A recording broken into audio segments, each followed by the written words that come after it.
And we're back on Saturday Morning Sports Talk. And why Kevin has this. Okay. All right, good. All right. I don't know. There's something weird on the computer that I saw. Okay. Hey, we got a winner, Johnny Stamey. He's going to Martinsville. Congratulations, Johnny Stamey. Whoop, whoop. We'll go get those tickets. Thank you for listening, Emailed sir. out to you. Now, folks, just because you didn't win here doesn't mean you can't win online. Go to our WCSL Facebook page. And trying to swallow my strawberry banana smoothie here from McDonald's we got this morning, our sponsor here on Saturday Sports Talk. Go to our WCSL Facebook page, and you can sign up there to win some more tickets there. Just comment on which race you'd like to go to. We're going to have a drawing on Tuesday and then give those out. So now we're going to talk and then start the arguments. Since we've had a few days, Saturday, we didn't get to see the brackets to talk about any of it, how it's going to go out, and how the seeding's going out. And that was a big talk this week about who should be seeded what and who got what, how many teams should be where. And then, of course, we've got 4 days now of games to talk about, and we can kind of look back on what some of these folks have said or what we thought and other folks have said. And we got all kinds of situations, but we're going to start here in of course, our ACC country and how these things go. And I'm going to go all the way back to the seed. We're in California? It's Stanford. Yeah, Didn't realize that. Who's in it? Is it Stanford? And who is it? Cal, Is Stanford. it Cal, Stanford? Yeah. UCLA? SMU. So if you UCLA, remember, Big Ten. was it last year in football, not this past season, but the year before, Florida State was not allowed into the playoffs because their quarterback was hurt, right? Ain't that what the committee said? Yeah. Well, this time, the committee says what we understand from communication with Duke and the ACC is that Cooper Flag will be available for the tournament. So don't expect that to impact their seeding at all. So,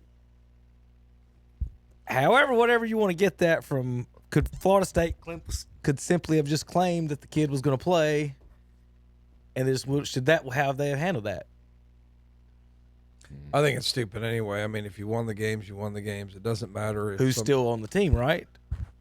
Does that matter? Like in the NFL, if your quarterback, if you're 15-0 or 16-0, and your quarterback gets hurt, you're still the number 1 seed. Well, that's what I was about to say. If in 82 Jordan sprains his ankle in round 1 or in the ACC championship game, and then they seed him, they don't say, well, he's a 10 seed now. They still get the 34-0 or whatever it was. I know they weren't. I'm just saying as an example. Like, is that what they're trying to say here? Is that it's what? Just beyond stupid. There's no explanation of whatever college does is the easiest thing to say, Tom. I mean, I just don't. I just don't understand this calculus. It's like if you win, you win. Like if somebody gets hurt, it's not like those wins don't count. I mean, I don't get it. It's like if you qualified for the tournament with a 32 and whatever, whatever your record is, then that's where you're seeded. Well, you don't have your best player. Well, we won this many games. We're not going to say, now that you don't have this player, we reckon you're only this good. I mean, you haven't even seen the other guy come in and play yet. You don't even, sometimes, you have a different dynamic and it makes you worse in some ways and better in others. You don't know. So if you won the games, it gives you the seed. I don't understand. Like if Florida State won the games, then they deserve to be in the in the playoff. I don't get it. I don't get it. So that brings up this this whole quad 1 talk we've been talking about all year, and how teams or how we're supposed to look at that. The NCAA tournament committee uses 7 different metrics to pick the teams. The quads is one of the 7. Of the 3, 6, 8 teams that were on the bubbles per se, Carolina was actually number 1 in all 6 of the other 7 rankings the NCAA uses. So for the folks wondering about how they come up with that, and besides of course, the Bubba Cunningham connection and him getting a bonus with Carolina making the tournament, I'll let Terry, the resident NC State fan, get his ideas and thoughts on that situation. Was there something fishy going on, Terry, or is that metric right there explain why they're in the tournament? That's a good question. Their non-conference strength of schedule was 5th. And I think that was the deciding fact. Like when you heard the people talk about why did we let Carolina in the tournament, that's what they brought up. You went outside your conference and played played up because isn't And they that beat right, San Ken? Diego State by a crap ton, and they had the seventh Yeah, hardest strength of schedule. I believe Terry has some thoughts on this. Go ahead, Terry. I'm sorry. Terry was talking, I guess. I mean, I don't know. All I know is they come in and they say Carolina's your number 68 team. Well, my whole figure with all of that was Carolina proved to San Diego we're not the 68th best team in this tournament. At least number 67. Yeah. I mean, you know, and I have a hard time anyway because when you have them games and it's 11 versus 11, so you're not number 68. I'm sorry. I mean, if you're going to be 68, then you're a 16 seed somewhere along that line. So I don't understand where they come from and how they vote. And I even told Carolina fans yesterday, I hope you win for the ACC. You know, but then Carolina comes out and plays like they did at the very start of the year where they couldn't hit a shot. It was the ACC championship all over again. Oh, the second half was man. phenomenal. The second half was phenomenal. Yeah. All right, let me get through some of this, some of the seeding stuff real quick, and then we'll get into some of the games and other things. As far as let's see, good tournament race funds. Add one. Oh, this is a good point I wanted to make, Tom. Here you go. We hear all the time that schools can't function without a football program. Well, there's 16 schools in the tournament without a football program functioning nice and well in the basketball universe. So when you hear a coach or athletic director say something about that, we didn't sell enough hot dogs at the football game, remind them that 16 of the 68 teams did make the NCAA tournament. Football costs a tremendous amount. And when you look at those, there was Creighton, there was St. John's, and Xavier. They do very well in basketball. As far as the seeding and picking teams, guys, you know, when you got these mid-major upsets. We had one last night, and if they would have lost in their conference championship game, they wouldn't have been in it in the tournament.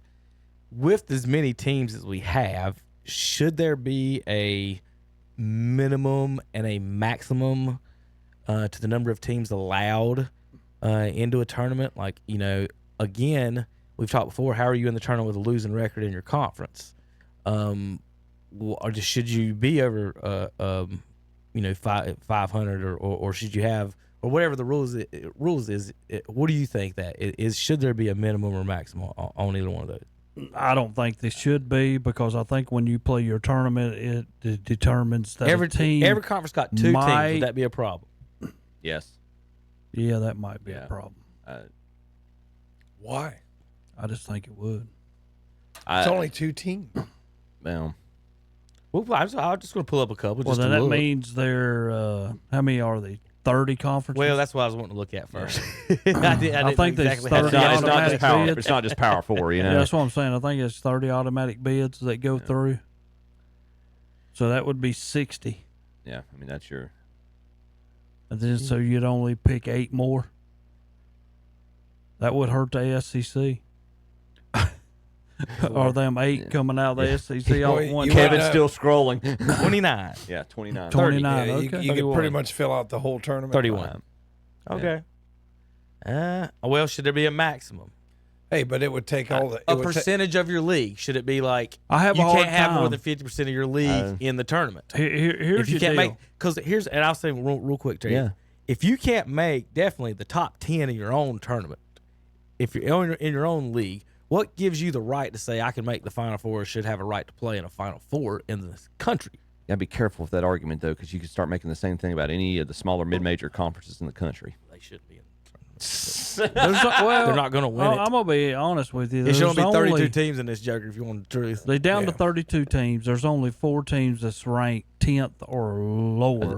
This year has been it's been gone by the seeding Yeah. pretty much a whole lot You more know, than it's been there's in only recent 4. years. Lots of chalk. But Yes. for the Thank you. That's the SEC, term. SEC, they're 8-6. They had 14 out of their 16 teams that got in it. Texas eliminated in the play-in game. Missouri, Georgia, Mississippi State, Vanderbilt, and Oklahoma all have been eliminated from this tournament. So they've got 8 teams still left. I mean, the ACC would love to have 8 teams still in it. I'm gonna make an argument, and I don't know, and it's not gonna be a very popular argument, especially with two of y'all in here. Terrible idea. Thank you. Gotta hear it. The Big East. used to be one of the most dominant, probably one or two dominant basketball conferences in the country. It still is. It's not. It does not have the prowess it used to have, and I dare say the ACC is going the same direction. I guarantee they got more teams in it right now than ACC does. Well, for sure. And probably as many as the SEC almost. Still in it. I think one thing that they need to look at, the tournament committees, big time, that's not a factor, is your away records. Mm-hmm. You can easily look at this, and you're going to be playing on the road. You're going to be living in a hotel. So no Missouri, no Georgia, no Vanderbilt, no Oklahoma, no Texas. All y'all losing records on the road, and you're under 500 in the SEC. Goodbye. Missouri, you got to I just still don't let more than half the league in.